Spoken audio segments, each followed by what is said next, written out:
جو تیری ذلت کا اعلان کرتا ہے۔ آپ نے بڑے وقار کے ساتھ فرمایا ہاں یہ میرا الہام ہے اور خدا کا کلام، اور خدا کا مجھ سے یہی وعدہ ہے کہ جو شخص مجھے ذلیل کرنے کا ارادہ کرے گا وہ خود ذلیل ہوگا۔ مجسٹریٹ نے کہا اگر میں آپ کی حد کروں تو پھر؟ آپ نے اسی وقار کے ساتھ فرمایا خواہ کوئی کرے وہ خود ذلیل کیا جائے گا۔ مجسٹریٹ نے آپ کے مروب کرنے کی غرض سے 2-3 دفعے یہی سوال دہرایا اور آپ ہر دفعے جلالی انداز میں یہی جواب دیتے گئے کہ خواہ کوئی کرے، خواہ کوئی کرے۔ اس پر مجسٹریٹ حیران اور مروب ہو کر خاموش ہو گئے۔ دوست یاد رکھیں کہ یہ اس زمانے کی بات ہے کہ جب ملک میں انگریز کی حکومت تھی، ہاں وہی انگریز جس کی خوشامد کا جماعت احمدیہ کو جھوٹا تانا دیا جاتا ہے، اور ظاہر ہے کہ یہ مجسٹریٹ میں انگریزی حکومت کے کھوٹے پر ہی ناشتا تھا، مگر باوجود اس کے جب ایمانی غیرت اور حق کی توحید کا سوال پیدا ہوا تو حضرت مسیح موعود سے بڑھ کر ننگی تلوار کوئی نہیں تھی۔ آپ نے اپنی ایک نظم میں کیا خوب فرمایا ہے، بکار دین ترسم از جہانے کہ دارم رنگ ایمان محمد، یعنی میں دین کے معاملے میں سارے جہان سے بھی نہیں ڈرتا کیونکہ میں خدا کے فضل سے اپنے آقا محمد صلی اللہ علیہ وسلم کے ایمان کا رنگ رکھتا ہوں۔ دوسرا جلالی نوعیت سے تعلق رکھنے والا واقعہ بھی اسی عدالت کا ہے۔ مسٹر چندو لال مجسٹریٹ نے ایک دن عدالت میں لوگوں کا زیادہ ہجوم دیکھ کر عدالت کے کمرے سے باہر کھلے میدان میں عدالت کی کارروائی شروع کی، اور نامعلوم کس خیال سے عدالت کی کارروائی کے دوران میں حضرت مسیح موعود سے پوچھا کیا آپ کو نشان نمائی کا دعویٰ ہے؟ حضرت مسیح موعود نے جواب دیا ہاں خدا ہمارے ہاتھ پر نشان ظاہر فرماتا ہے۔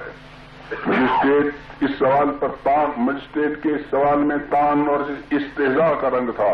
حضرت مسیح موعود نے یہ جواب سن کر تھوڑی دیر سکوت فرمایا، گویا خدا کی طرف توجہ فرما رہے اور اس کی نصرت کے طالب ہو رہے ہیں، اور پھر بڑے جوش اور غیرت کے ساتھ فرمایا جو نشان آپ چاہیں میں اس وقت دکھا سکتا ہوں۔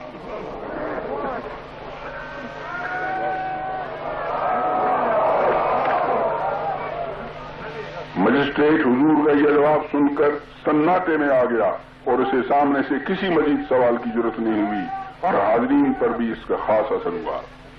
یہ واقعہ منشی ظفر احمد صاحب کپور تھلوی اور بہت سے دوسرے لوگوں کا چشم دید اور گوش شنید ہے، جن میں سے بعض غالباً اب تک زندہ ہوں گے۔ افسوس ہے کہ مجسٹریٹ کو اس موقع پر بات شروع کر کے اسے آگے چلانے کی ہمت نہیں ہوئی، اور نہ اس نے از خود نشان نمائی کا ذکر چھیڑنے کے بعد حضرت مسیح موعود کے جلالی جواب پر نشان طلبی کی جرت کی، ورنہ نہ معلوم دنیا کتنا عظیم الشان نشان دیکھتی۔ مگر کیا خود نشان طلب کرنے کے بعد پھر حق کی آواز سن کر مروب ہو جانا اپنی ذات میں ایک نشان نہیں؟ یقیناً اس وقت کے لحاظ سے یہی ایک عظیم الشان نشان تھا کہ مکذب نے از خود ایک نشان مانگا، مگر حضرت مسیح موعود کے جواب سے ڈر کر خاموش ہو گیا۔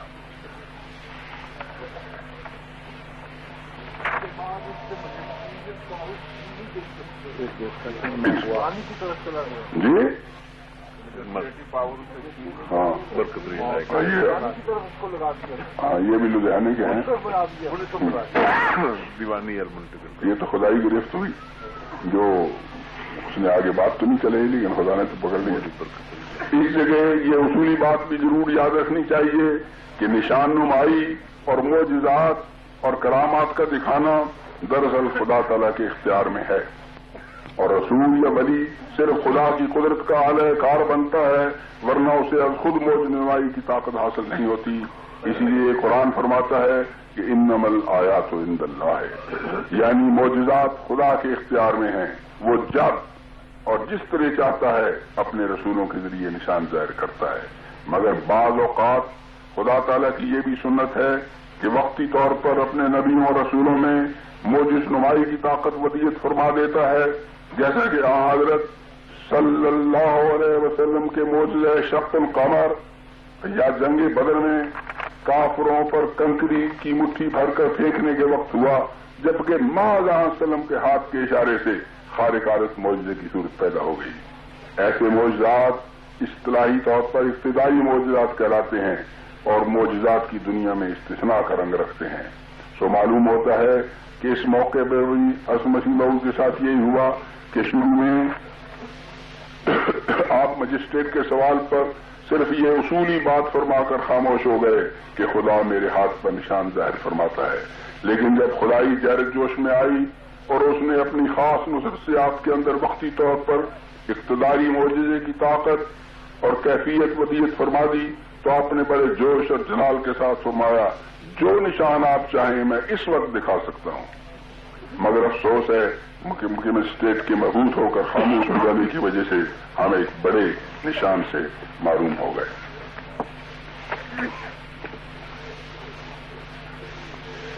حضرت مسیح موعود علیہ السلام کی بعثت کا سب سے بڑا عملی مقصد حضرت صلی اللہ علیہ وسلم کی نیابت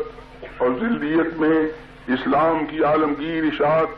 اور اسلام کے عالمگیر غلبے سے تعلق رکھتا تھا۔ چنانچہ آپ کی حیات طیبہ کا ایک ایک لمحہ اس مقدس جہاد میں گزرا، اور یہ جہاد صرف ایک محاذ تک محدود نہیں تھا بلکہ آپ کو اسلام کے غلبے کی خاطر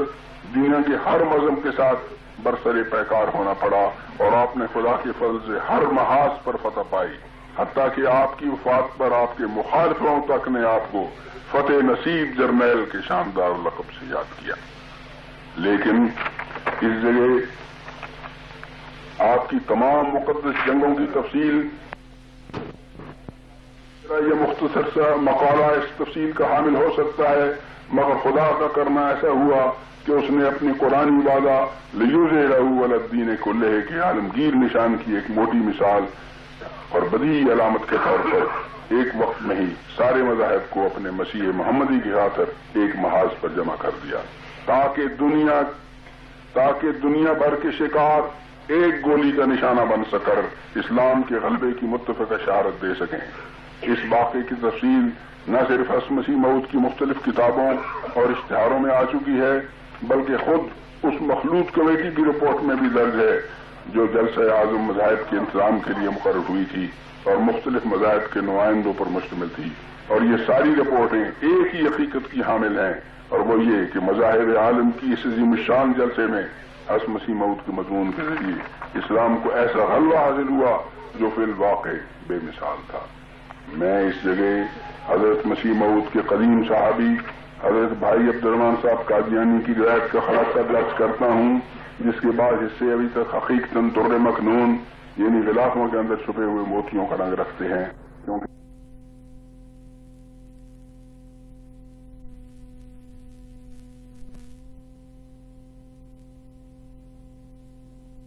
علم کی عمومی اشاعت کے باوجود یہ مخصوص سے ابھی تک زیادہ معروف نہیں ہے۔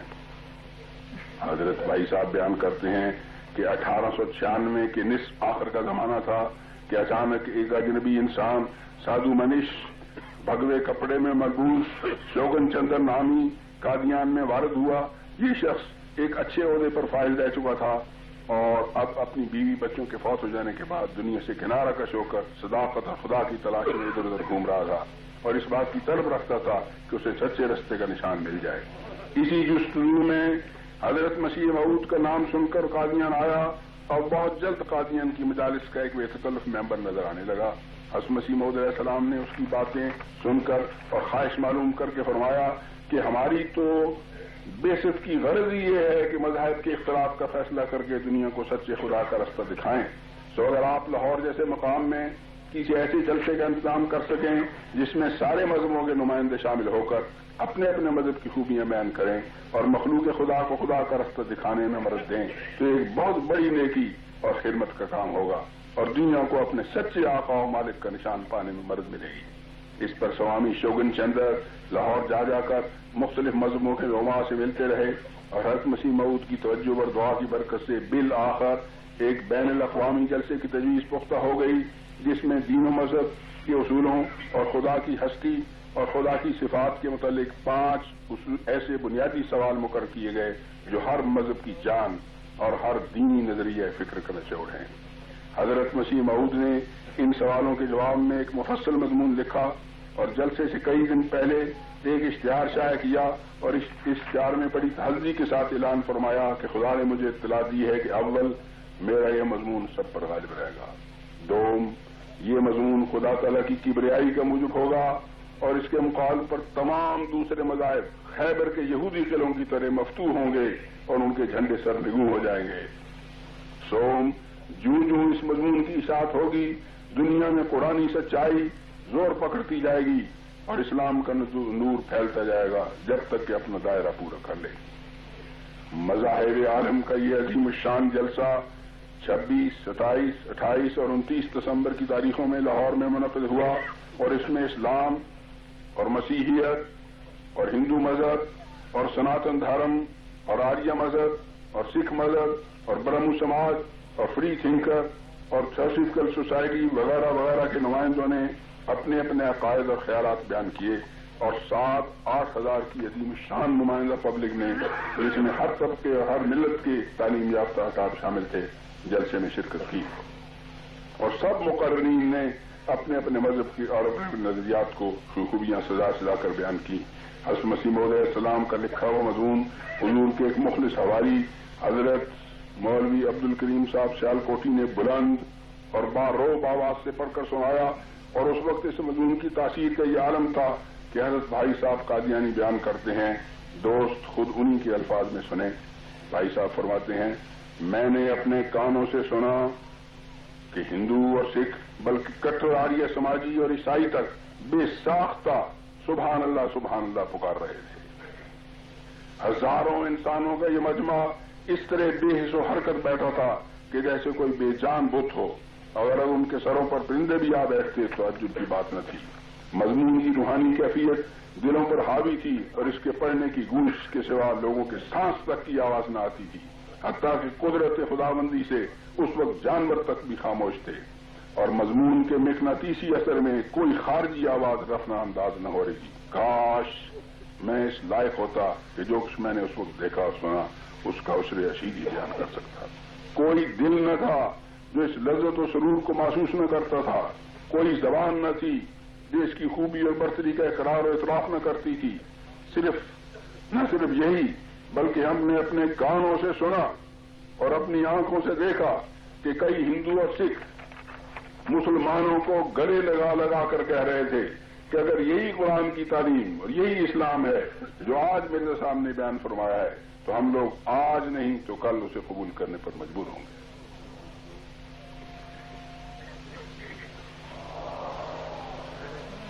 اس مضمون کے متعلق حضرت منشی جلال الدین صاحب بلانوی مرحوم، جنہوں نے جلسے میں پڑھے جانے کے لیے اس مضمون کی صاف نقل تیار کی تھی، بیان کرتے ہیں کہ حضرت مسیح موعود علیہ السلام نے ایک دفعہ فرمایا تھا کہ میں نے اس مضمون کی سطر پر دعا کی ہے۔ دوست غور کریں کہ لکھنے والا خدا کا مامور و مرسل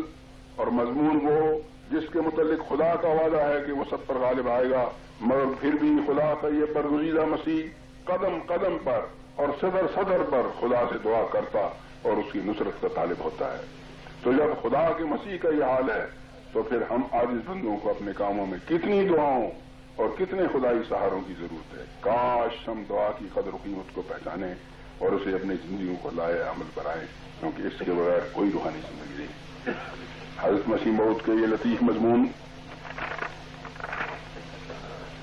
اسلامی اصول کی فلاسفی کے نام سے کتابی صورت میں شائع ہو چکا ہے، بلکہ انگریزی زبان کے علاوہ بعض دوسری زبانوں میں بھی اس کا ترجمہ ہو کر یورپ اور امریکہ اور دنیا کے کئی دوسری ملکوں میں پہنچ چکا ہے، اور جہاں جہاں بھی یہ کتاب پہنچی ہے نیک فطرت علم دوست طبقے نے اس مضمون کی بڑی غیر معمولی اور گہرائی سے متاثر ہو کر اس کی انتہائی تعریف کی ہے۔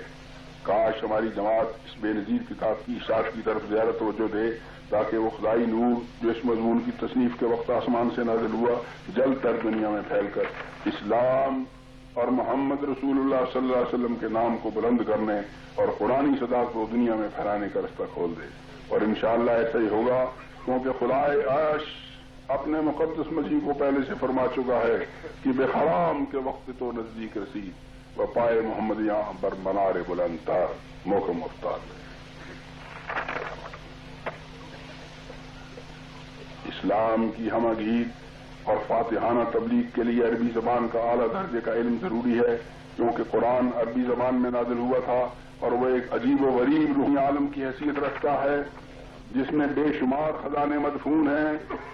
جو غور کرنے والوں کے لیے وقتاً فوقتاً نکلتے رہتے ہیں اور خدا کے فضل سے آئندہ بھی قیامت تک نکلتے رہیں گے۔ اور وہ قرآن کی محکم اور بنیادی تعلیم ایک ہی ہے اور ایک ہی رہے گی، مگر نئے نئے انکشافات کے ذریعے خدا قرآن کی برکت سے ہر قوم اور ہر زمانے کی روحانی اور اخلاقی ضروریات کو پورا فرماتا رہے گا۔ لیکن دوسری طرف حضرت مسیح موعود علیہ السلام کا عربی زبان کا درسی علم بہت محدود تھا، بلکہ ایک جگہ خود آپ نے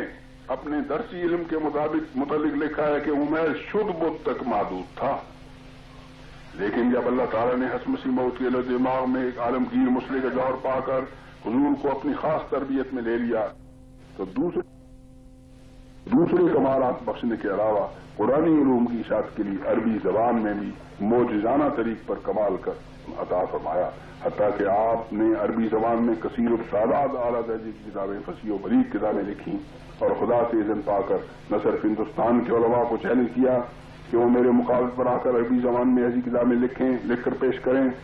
جو ادبی معیار کے لحاظ سے بھی اور اپنے حسن معانی اور روحانی اور اخلاقی لطائف و غرائب کے لحاظ سے بھی لاجواب ہوں، بلکہ آپ نے مصر اور شام اور عرب کے علماء کو بھی چیلنج کیا کہ اگر انہیں میرے خدا داد مشن کے متعلق شک ہے اور اس نصرت الہی کے متعلق شبہ ہے جو خدا کی طرف سے مجھے حاصل ہو رہی ہے، تو اور باتوں کو چھوڑ کر صرف اسی بات میں میرے دعوے کو آزما لیں کہ وہ میرے مقابل پر آ کر عربی زبان میں جو خود ان کی اپنی زبان ہے میرے جیسا فصیح و بلیغ عربی کلام جو اسی طرح مانوی محاسن سے لبریز ہو دنیا کے سامنے پیش کریں۔ مگر کیا ہندوستان اور کیا مصر اور کیا شام اور کیا عرب سب کے ساتھ اس خدائی چیلنج پر بالکل خاموش ہو گئے اور حضرت مسیح موعود کا عربی اور نظم و نثر کے مقابل پر اپنا کلام پیش کرنے سے حاضر ہے۔ چنانچہ ایک جگہ خدا کے اس خاص فضل رحمت اور خدا کی اس خاص الخاص عنایت اور نصرت کا ذکر کرتے ہوئے حضرت مسیح موعود فرماتے ہیں، دوست غور سے سنیں، ان کمالی فی اللسان العربی ما قلت جہدی و قصور طلبی آیت واضحۃ من ربی لیظہر علی الناس علمی و ادبی فہل من معارض فی جموع المخالفین وانما ذلک علمت 40,000 من اللغات العربیۃ وأوتیت بسطۃ کاملۃ فی العلوم الادبیہ، یعنی عربی زبان میں میرا کمال باوجود کوشش کی کمی اور میری سائی کی قلت کے خدا کی طرف سے ایک روشن نشان ہے، تاکہ اس ذریعے سے خدا تعالیٰ لوگوں پر میرا خدا داد علمی اور ادبی قابلیت ظاہر فرمائے اور مجھے دنیا بھر کے لوگوں پر غالب کر دے۔ اب کیا سارے مخالفوں، کیا ہندوستان اور کیا مصر اور کیا عرب اور کیا شام میں سے کوئی ہے جو میرے مقابل پر اس میدان میں کھڑا ہو سکے؟ اس علمی اور ادبی کمال پر خدا کا مزید فضل یہ ہے کہ اس نے مجھے عربی زبان کی 40,000 لغات کا معجزانہ رنگ میں علم عطا کیا ہے اور مجھے علوم ادبیہ میں کامل وسعت بخشی ہے۔ حضرت مسیح موعود یہ اس میں لکھا ہوا نہیں، حضرت مسیح فرمایا کرتے تھے کہ ایک رات میں مجھے 40,000 لغت سکھائی گئی۔ حضرت مسیح موعود السلام کا عربی زبان میں خدا تعالیٰ سے غیر معمولی نصرت پانا اور وحی الہی کے ذریعے اس زبان میں کمال حاصل کرنا اور خدا کی طرف سے 40,000 لغات کا سکھایا جانا ایک زمانی دعویٰ نہیں تھا، بلکہ یہ ایک ایسا دعویٰ تھا جس کی صداقت پر آپ کی سارے مخالفوں نے انتہائی مخالفت کے باوجود اپنی خاموشی اور بلکہ اپنے گریز کے ساتھ مہر لگا دی، اور کوئی ایک فرد واحد بھی اس چیلنج کو قبول کرنے کے لیے آگے نہیں آیا، بلکہ آپ کا یہ دعویٰ تو ایسا شاندار تھا کہ اس پر سمجھدار غیر احمدی علماء تک نے واضح الفاظ میں آپ کی تصدیق کی اور آپ کی تعریف فرمائی ہے۔ چنانچہ بر عظیم ہندو پاکستان کے ایک بڑے عالم اور غیر احمدی مفکر علامہ نیاز فتح پوری اپنے اخبار نگار میں لکھتے ہیں، حضرت مرزا صاحب کی عربی دانی سے مخاطب کا انکار کرنا حیرت کی بات ہے۔ شاید آپ کو معلوم نہیں کہ مرزا صاحب کے عربی کلام، نظم و نثر کی فصاحت و بلاغت کا اعتراف خود عرب کے علماء اور فضلاء نے کیا ہے، حالانکہ انہوں نے کسی مدرسے میں عربی اور دین ادبیات کی تعلیم حاصل نہیں کی تھی۔ اور میں سمجھتا ہوں کہ حضرت مرزا صاحب کا یہ کارنامہ بڑا زبردست ثبوت ان کے فطری اور وہبی کمالات کا ہے۔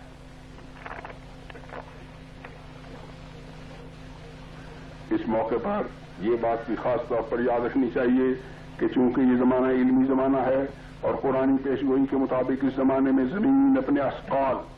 یعنی وزنی باتیں باہر نکال کر منظر عام پر لا رہی ہے، اس لیے خدا تعالیٰ نے اس زمانے کے مؤد کے لیے بھی یہی پسند فرمایا ہے کہ اسے زیادہ تر علمی معجزات سے ہی نوازا جائے اور پرانے زمانے کی ظاہری چمک دمک والی باتوں سے حتی الوسع اجتناب کیا جائے، حتیٰ کہ حضرت سرور کائنات فخر رسول صلی اللہ علیہ وسلم کے مبارک زمانے میں بھی حضرت موسیٰ کے عصا اور ید بیضا والے معجزات کی بجائے خدا تعالیٰ نے قرآن کی فصاحت و بلاغت اور قرآن کی عجیب و غریب روحانی اور اخلاقی محاسن والا معجزہ پیش کیا، اور یا ان عظیم الشان پیشگوئیوں پر اپنے افضل رسول کی صداقت کی بنیاد رکھی جو آج سے 1300 سال قبل سے شروع ہو کر آج تک پوری ہو کر اسلام کی سچائی پر مہر لگاتی چلی آئی۔ حضرت صلی اللہ علیہ وسلم نے فرمایا کہ قریش مغلوب ہوں گے اور مکہ فتح ہوگا، اور مکہ فتح ہو کر رہا۔ حضرت وسلم نے فرمایا کہ سارے عرب پر اسلام کی حکومت قائم ہوگی، اور اسلام کی حکومت قائم ہو کر رہی۔ حضرت وسلم نے فرمایا کہ میرے ماننے والوں کے ہاتھوں سے کسرا اور قیصر کی حکومتوں خاک میں ملیں گی، اور وہ خاک میں مل کر رہی، اور ان کے خزانے مسلمانوں کے ہاتھ آئے۔ حضرت وسلم نے فرمایا کہ قرآن کی روحانی تاثیرات سے میرے پیرو علم و معرفت میں آسمان کے ستارے بنیں گے، اور وہ ستاروں سے بھی آگے پہنچے اور دنیا کے لیے چاند اور سورج کا مرتبہ پایا، بلکہ یہاں سلم کے بوئے ہوئے بیچ سے سینکڑوں سال تک اولیاء اور صلحاء کی ایک ایسی جماعت پیدا ہوتی گئی جس نے آسمان ہدایت میں گویا کہکشاں کا سسما پیدا کر دیا۔ اور بالآخر حضرت وسلم نے یہ بھی فرمایا کہ ایک لمبے زمانے کے بعد میری امت میں تنزل کے آثار پیدا ہوں گے،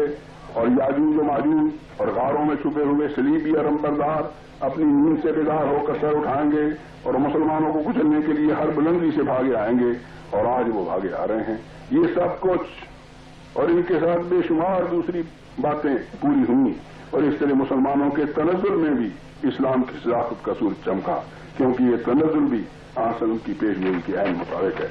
مگر ہمارا آقا بے وفا آقا نہیں تھا جو اپنے گرتے ہوئے خادموں کا ہاتھ چھوڑ کر الگ ہو جاتا۔ اس نے جہاں مسلمانوں کے تنزل کی پیشگوئی فرمائی تھی، وہاں اس کے ساتھ یہ بھی فرمایا تھا کہ جب آخری زمانے میں مسلمانوں پر غیر معمولی تنزل آئے گا تو خدا تعالیٰ میری امت میں سے ایک مسیل مری اور مہدی پیدا کرے گا جو گرتے ہوئے مذہب کو سنبھال کر اور گرتی ہوئی قوم کو سہارا دے کر انہیں پھر اوپر اٹھا دے گا، اور اس کے ذریعے اسلام نہ صرف خطرے سے بچ جائے گا بلکہ بالآخر دنیا میں ایک انقلابی صورت پیدا ہوگی، اور کے مادہ پرست لوگ ہلکا بگوش اسلام ہو کر آسلم کی غلامی کا دم بھرنے لگیں گے۔ اس وقت یوں نظر آئے گا کہ گویا مشرق سے طلوع کرنے والا سورج مغرب سے چڑھ رہا ہے۔ بس ایک تاریکی کو دیکھنے والے لوگوں گھبراؤ نہیں بلکہ خوش ہو اور خوشی سے اچھلو کہ اب اس کے بعد روشنی آنے والی ہے۔ مگر یاد رکھنا چاہیے کہ خدا کا ہر کام ابتدا میں ایک بیج کے طور پر ہوتا ہے جسے لوگ دیکھ کر شروع میں بالکل حقیق سمجھتے ہیں اور اس پر ہنسی اڑاتے ہیں، مگر بالآخر وہی چھوٹا سا بیج آہستہ آہستہ ایک بار تناور درخت بن جاتا ہے جس کی شاخوں کے نیچے قومیں آرام پاتی اور پناہ لیتی ہیں۔ حضرت عیسیٰ کے آغاز کو دیکھو کہ شروع میں ان کے مشن کی ابتدا کس قدر کمزور کتنی مایوس کن تھی، مگر اب ان کے پیرو ساری دنیا پر سیل عظیم کی طرح چھائے ہوئے ہیں۔ بلکہ حضرت سرور کائنات فخر رسول ہی کے آغاز کو دیکھو کہ یہ بنی آدم کا سالار اعظم شروع میں مکے کی گلیوں میں کس کمزوری اور ورسی کی حالت میں پھرتا تھا، مکے رائش کو پھانسی اڑاتے تھے، مگر جب یہ بظاہر چھوٹا سا بیج عرب کی زمین میں سے پھوٹ کر نکلا تو کس طرح دیکھتے ہی دیکھتے تمام معلوم دنیا پر رحمت کا بادل بن کر چھا گیا۔ یہی ترقی انشاءاللہ اسلام کے لیے احمدیت کے دور میں مقدر ہے۔ جو لوگ زندہ رہیں گے وہ دیکھیں گے حضرت مسیح موعود علیہ السلام کس جلال اور کس یقین کے ساتھ فرماتے ہیں، سنو دیکھو وہ زمانہ چلا آتا ہے بلکہ قریب ہے کہ خدا اس سلسلے کی دنیا میں بڑی قبولیت پھیلائے گا، اور یہ سلسلہ مشرق اور مغرب اور شمال اور جنوب میں پھیلے گا، اور دنیا میں اسلام سے مراد صرف یہی سلسلہ ہوگا یہ باتیں انسان کی باتیں نہیں، یہ اس خدا کی وحی ہے جس کے آگے کوئی بات انہونی نہیں۔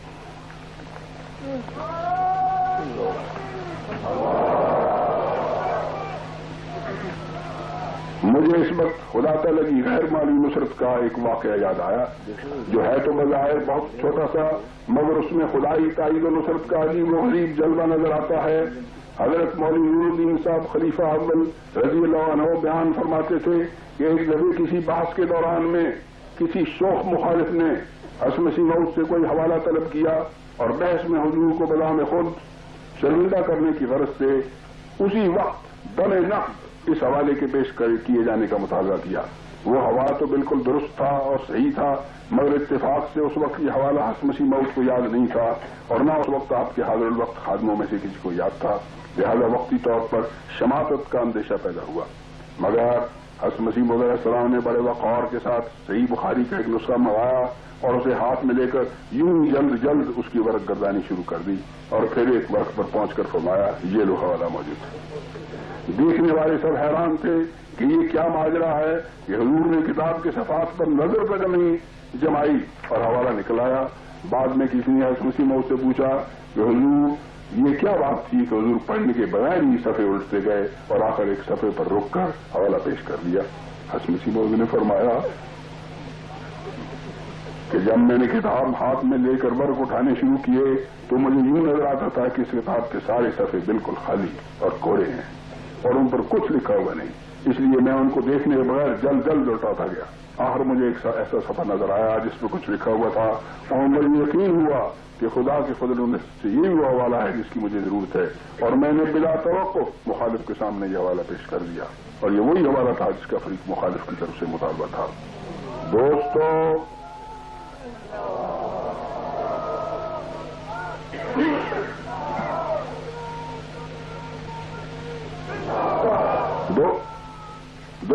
سنو اور غور کرو کہ ہمارے امام کے ساتھ اللہ تعالیٰ کی کیسی خارق عادت نصرت شامل حال تھی کہ جب مخالفوں کے ساتھ بحث کے دوران میں شماتت کا خطرہ پیدا ہوا تو ایک وفادار دوست اور مربی کے طور پر خدا تعالیٰ فوراً حسن مسیح موعود کی مدد کو پہنچ گیا اور کشفی رنگ میں ایسا تصرف فرمایا کہ حضور کی کتاب کے سارے صفحے خالی نظر آئے اور صرف اسی صفحے پر ایک تحریر نظر آئی جہاں مطلوبہ حوالہ درج تھا۔ یہ باتیں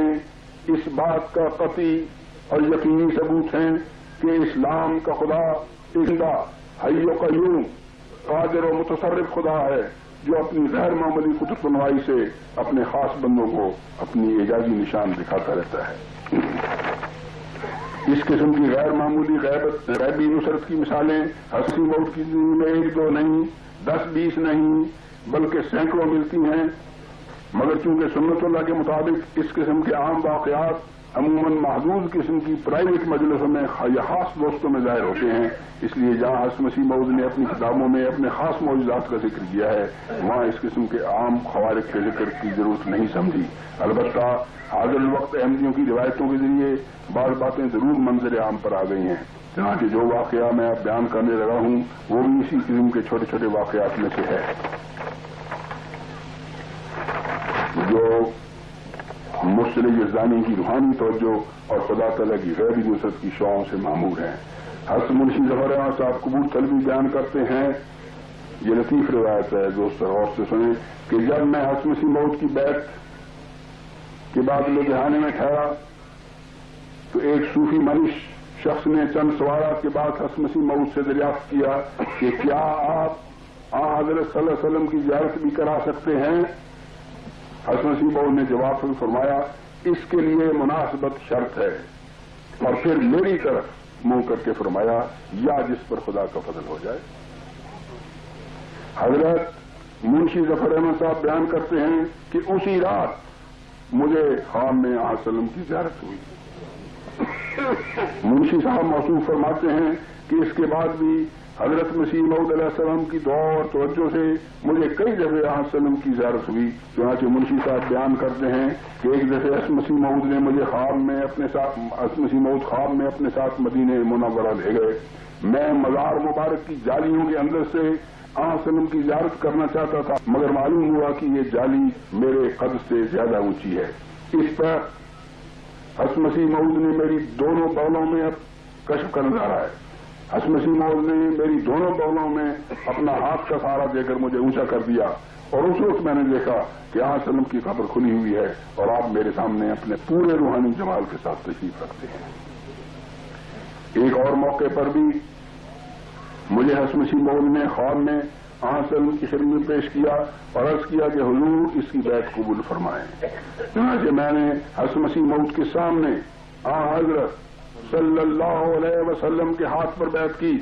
بیعت کے بعد آن سلم نے مجھے عذرائے نصیحت فرمایا، جس کا خلاصہ یہ تھا کہ تمام نیکیوں کو اختیار کرو اور تمام بدیوں سے بچ کر رہو۔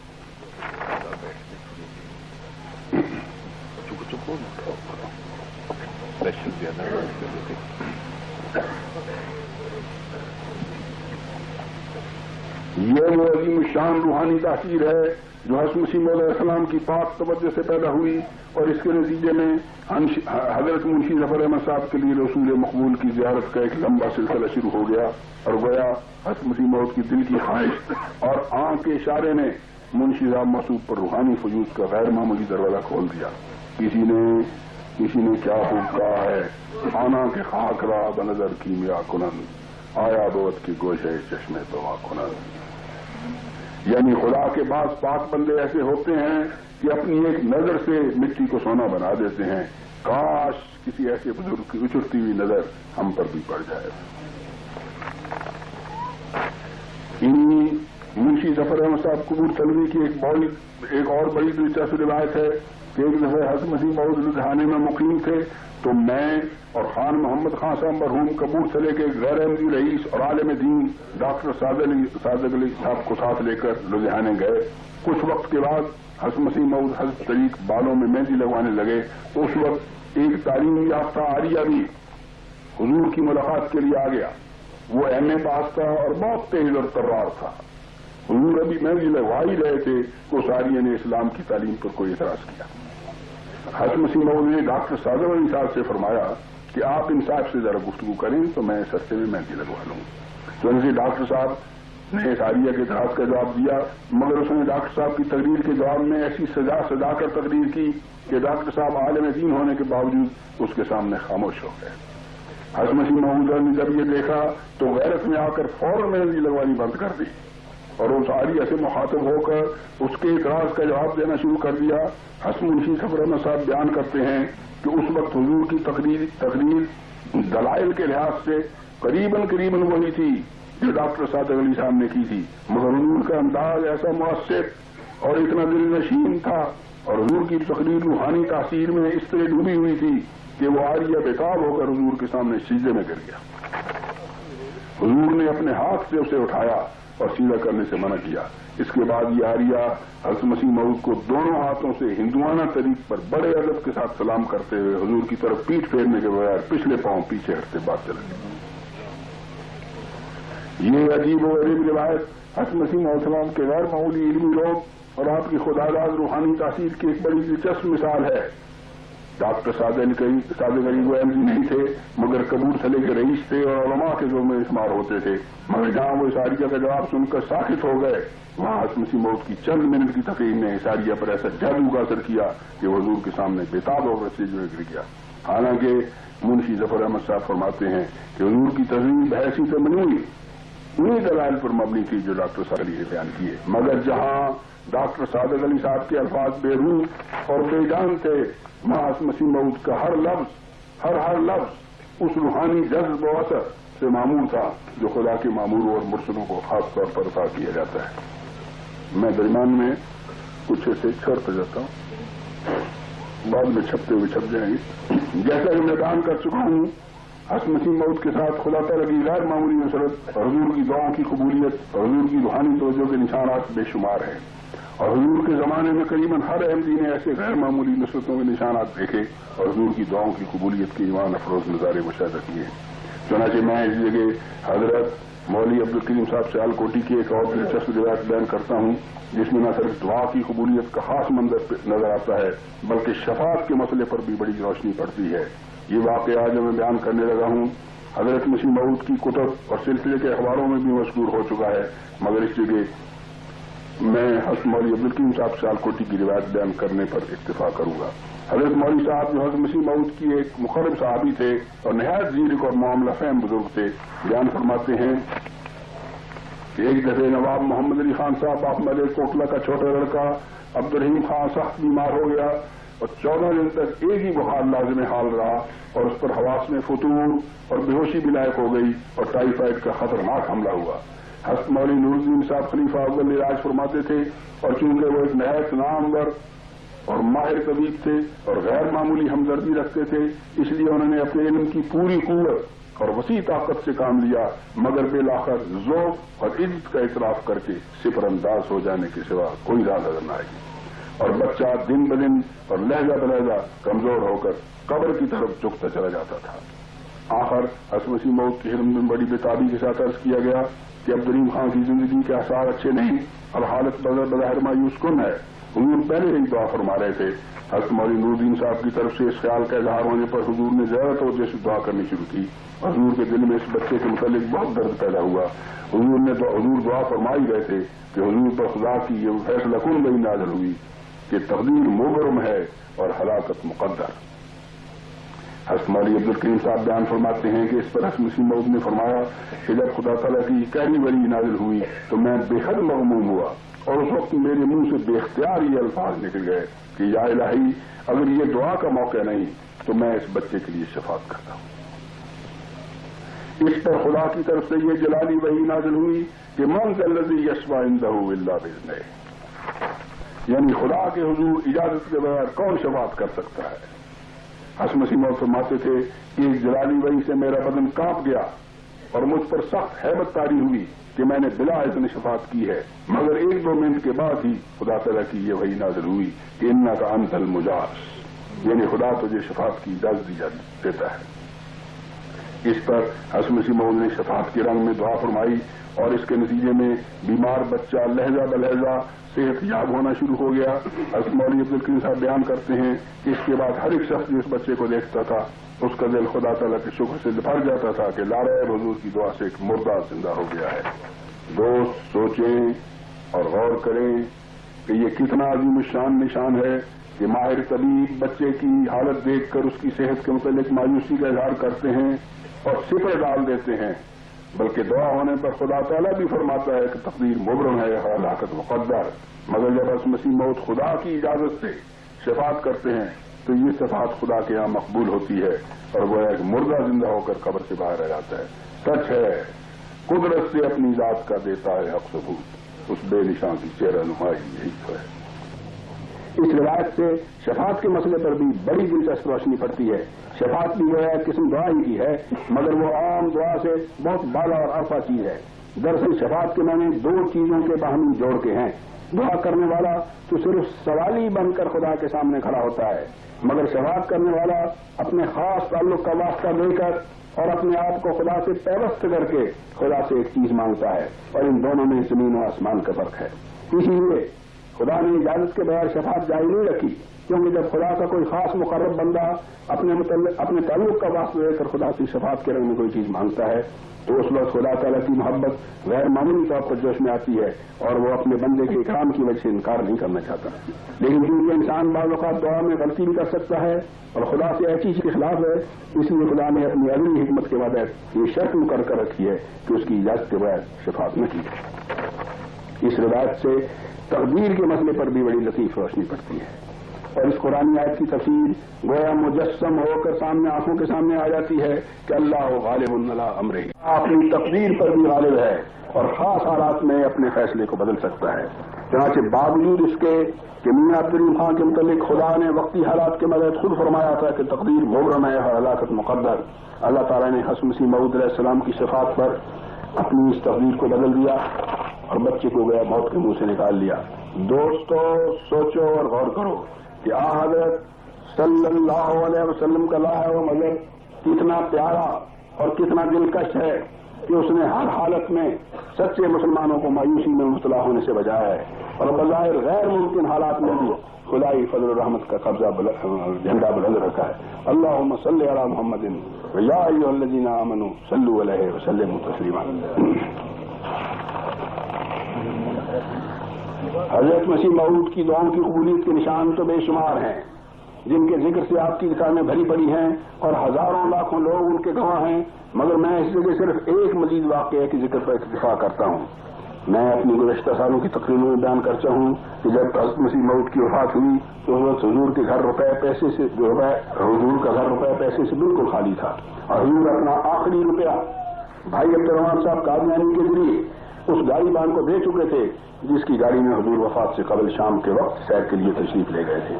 اس کے بعد اچانک حضرت مسیح موعود کی وفات ہو گئی اور حضور کا یہ الہام پورا ہوا کہ الرحیل ثم الرحیل، یعنی اب کوچ کا وقت ہے، آ گیا ہے، اب کوچ کا وقت آ گیا ہے۔ اور اس کے ساتھ ہی یہ الہام بھی ہوا کہ ڈرو مت مومنو، یعنی اے احمدیو، ہمارے مسیح کی وفات سے جماعت کو تب سخت دھکا پہنچے گا، مگر تم ڈرنا نہیں اور خدا کے ساتھ تعلق کو مضبوط رکھنا، پھر انشاءاللہ سب خیر ہے۔ اس کے بعد جب 26 مئی 1908 کو صبح 10 بجے قریب حضرت مسیح موعود کی وفات ہوئی تو جیسا کہ میں بتا چکا ہوں اس وقت ہمارا گھر دنیاوی مال و زر کے لحاظ سے بالکل خالی تھا۔ ہماری ہمشیرہ مبارکہ بیگم صلی اللہ تعالیٰ کی روایت ہے، اور یہ بات مجھے خود بھی مجمل طور پر یاد ہے کہ ہماری اماں جان یعنی حضرت ام المومنین رضی اللہ تعالیٰ عنہا نے اس وقت یا اس کے تھوڑی دیر بعد اپنے بچوں کو جمع کیا اور صبر کی تلقین کرتے ہوئے انہیں ان نہ بھولنے والے الفاظ میں نصیحت فرمائی کہ بچوں، گھر خالی دیکھ کر یہ نہ سمجھنا کہ تمہارے ابا تمہارے لیے کچھ نہیں چھوڑ گئے، انہوں نے آسمان پر تمہارے لیے دعاؤں کا بڑا بھاری خزانہ چھوڑا ہے جو تمہیں وقت پر ملتا رہے گا۔ یہ کوئی معمولی رسمی تسلی نہیں تھی جو انتہائی پریشانی کے وقت میں غم رسیدہ بچوں کو ان کی والدہ کی طرف سے دی گئی، بلکہ یہ ایک خدائی آواز تھی اور اس مسیح موعود کے شاندار الہام کی گونج تھی کہ الیس اللہ بکاف عبدہ، یعنی کیا خدا اپنے بندے کے لیے کافی نہیں؟ اور پھر اس وقت سے لے کر آج تک حضرت مسیح موعود علیہ السلام کی دعاؤں نے ہمارا اس طرح ساتھ دیا ہے اور اللہ کا فضل اس طرح ہمارے ساتھ حاضر رہا ہے کہ اس کے متعلق میں حضرت مسیح موعود کے ان الفاظ میں صرف یہی کہہ سکتا ہوں کہ اگر ہر بال ہو جائے سخنور تو پھر بھی شکر ہے امکان سے باہر۔ حق یہ ہے کہ اللہ تعالیٰ نے جس رنگ میں ہماری دستگیری فرمائی ہے اس کی مثال ملنی مشکل ہے، اور میں یقین رکھتا ہوں کہ اگر حضرت مسیح موعود علیہ السلام کی نزل نیکی اور تقوی اور اخلاص اور خدمت دین کے مقام پر قائم رہے گی تو حضور کی درد مندانہ دعائیں جن کا ایک بہت بھاری خزانہ آسمان پر جمع ہے قیامت تک ہمارا ساتھ دیتی چلی جائیں گی۔ اپنے بچوں کی آمینوں میں حضرت مسیح موعود نے خصوصیت کے ساتھ اپنی اولاد کے لیے اس درد و سوز اور اس آوازاری کے ساتھ دعائیں کی ہیں کہ میں جب بھی انہیں پڑھتا ہوں تو اپنے نفس میں شرمندہ ہو کر خیال کرتا ہوں کہ شاید ہماری کمزوریاں تو ان دعاؤں اور ان بشارتوں کے حقدار نہ ہوں، مگر پھر کہتا ہوں کہ خدا کی دین کو کون روک سکتا ہے۔ اور پھر حضرت مسیح موعود کے اس عجیب و غریب شعر کو یاد کرتا ہوں کہ تیرے میرے مربی کیا عجائب کام ہے، گھر سے بھاگیں جبر سے دیتا ہے قسمت کے ثمار۔ خدا کرے کہ ہم ہمیشہ نیکی اور دینداری کے رستے پر قائم رہیں، اور دنیا سے ہماری واپسی کا وقت آئے تو حضرت مسیح موعود علیہ السلام حضرت اماں جان رضی اللہ عنہا کی روحیں ہمیں دیکھ کر خوش ہوں کہ ہمارے بچوں نے ہمارے باپ اپنے آسمانی آقا کا دامن نہیں چھوڑا۔ دوستوں سے بھی میری یہی درخواست ہے کہ جہاں وہ اپنی اولاد کے لیے دین و دنیا کی بہتری کی دعا کریں اور کوئی احمدی کسی حالت میں بھی اس دعا کی طرف سے غافل نہیں رہنا چاہیے، وہاں وہ ہمارے لیے بھی دعا کریں کہ اللہ تعالیٰ ہمیں ہمیشہ صدق و صداقت پر قائم رکھے۔ حضرت مسیح موعود کی ان دعاؤں کو حضور نے اپنی اولاد کے لیے فرمائی ہیں، اور نیز ان دعاؤں کو جو حضور نے اپنی جماعت کے متعلق فرمائی ہیں، اور پھر ان بشارتوں کو جو خدا کی طرف سے حضور کو اپنی اولاد اور اپنی جماعت کے متعلق ملی ہیں بصورت احسن پورا فرمائے، اور ہماری کوئی کمزوری ان خدائی بشارتوں کے پورے ہونے میں روک نہ بنے، اور ہم سب خدا کے حضور سرخ روح ہو کر پہنچیں، آمین یا رب العالمین۔ میں نے ابھی بیان کیا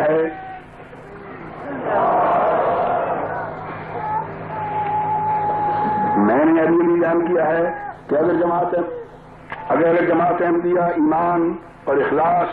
اور قربانی کے مقام پر قائم رہے تو وہ خدا کے فضل سے ان تمام بشارتوں سے حصہ پائے گی جو خدا تعالیٰ نے حضرت مسیح موعود کو اپنی خاص وحی کے ذریعے جماعت کی آئندہ ترقی کے متعلق دی ہیں۔ بے شک خدائی سنت کے مطابق درمیان میں بہت سے ابتلا آئیں گے اور کئی قسم کے فتنے سر اٹھائیں گے، مگر حضرت مسیح موعود علیہ السلام بڑی تحدی کے ساتھ فرماتے ہیں کہ جو لوگ آخر تک صبر اور استقلال سے کام لیں گے اور اپنی وفاداری میں کوئی رخنا پیدا نہیں ہونے دیں گے، وہ خدا کے فضل سے بالآخر کامیاب اور غالب ہوں گے، اور یہ غلبہ ہمیشہ رہے گا یہاں تک کہ قیامت آ جائے گی۔ یہاں سے میں اس جگہ حضور کے رسالہ اور وصیت میں سے ایک اقتباس پیش کرتا ہوں، دوست غور سے سنو، غور سے سنیں کہ یہ الفاظ ایک طرح سے حضور کے آخری الفاظ ہیں جو جماعت کے لیے وصیت کے رنگ میں لکھے گئے۔ حضور فرماتے ہیں، خدا فرماتا ہے کہ میں اس جماعت کو جو تیرے پیروں ہیں قیامت تک دوسروں پر غلبہ دوں گا، سو ضرور ہے کہ تم پر میری جدائی کا وقت آوے، تب آج اس کے وہ دن آوے جو دائمی وعدے کا دن ہے۔ وہ ہمارا خدا وعدوں کا سچا اور وفادار اور صادق خدا ہے، وہ سب کچھ تمہیں دکھائے گا جس کا اس نے وعدہ فرمایا۔ ضرور ہے کہ یہ دنیا اس وقت تک قائم رہے جب تک کہ وہ تمام باتیں پوری نہ ہو جائیں جن کی خدا نے خبر دی ہے۔ میں خدا کی طرف سے ایک قدرت کے رنگ میں ظاہر ہوا اور میں خدا کی ایک مجسم قدرت ہوں، اور میرے بعد بعض اور وجود ہوں گے جو دوسری قدرت کا مظہر ہوں گے، اور وہی میرا خدا تمہارا خدا ہے۔ بس اپنی قوتوں کو ضائع مت کرو، اگر تم پورے طور پر خدا کی طرف جھوکو گے تو دیکھو میں خدا کے منشا کے موافق تمہیں کہتا ہوں کہ تم خدا کی ایک قوم برگزیدہ ہو جاؤ گے۔ یہ مت خیال کرو کہ خدا تمہیں ضائع کر دے گا، تم خدا کے ہاتھ کا ایک بیج ہو جو زمین میں بویا گیا۔ خدا فرماتا ہے کہ یہ بیج بڑھے گا اور پھولے گا اور ہر ایک طرف سے اس کی شاخیں نکلیں گی اور ایک بڑا درخت ہو جائے گا۔ بس مبارک وہ جو خدا کی بات پر ایمان رکھے اور درمیان میں آنے والے ابتلاؤں سے نہ ڈرے، کیونکہ ابتلاؤں کا آنا بھی ضروری ہے تا خدا تمہاری آزمائش کرے، مگر وہ سب لوگ جو اخیر تک صبر کریں گے اور ان پر مصائب کے زلزلے آئیں گے اور حوادث کی آندیاں چلے گی اور قومیں ان پر ہنسی اور ٹھٹھا کرے گی اور دنیا ان سے سخت کراہت کے ساتھ بھیج جائے گی، وہ آخر فتح یاب ہوں گے اور برکتوں کے دروازے ان پر کھولے جائیں گے۔ دوستو اور عزیزو، آپ نے حضرت مسیح موعود کی وصیت والے کلام کا اقتباس سن لیا، اب اس پر عمل کرنا اور اس کی روح پر قائم رہنا ہم سب کا مشترکہ کام ہے۔ خدا کرے کہ ہم اس ذمہ داری کو ایسے رنگ میں ادا کرنے کی توفیق پائیں جو قیامت کے دن خدا کی رضا اور رسول اکرم صلی اللہ علیہ وسلم کی خوشنودی اور حضرت مسیح موعود کی سرخ روئی کا موجب ہو، اور ہماری ناچیز کوششوں میں خدا ایسی فوق العادت برکت ڈالے کہ ان کے ذریعے اسلام کو پھر وہ شان و شوکت اور وہ چمک دمک اور وہ غلبہ اور وہ سربلندی حاصل ہو جائے جو اسے پہلے زمانے میں حاصل ہوئی تھی، بلکہ اس سے بڑھ کر تاکہ ہمارے آقا محمد رسول اللہ صلی اللہ علیہ وسلم کا یہ قدم اسلام کی نشہ ثانیہ کے دور میں آگے آگے اٹھتا چلا جائے اور خدا کا یہ فرمان کامل آفتاب کے ساتھ پورا ہو کہ للآخرۃ خیر لک من الاولی۔ آمین یا ارحم الراحمین۔ وآخر دعوانا الحمد للہ۔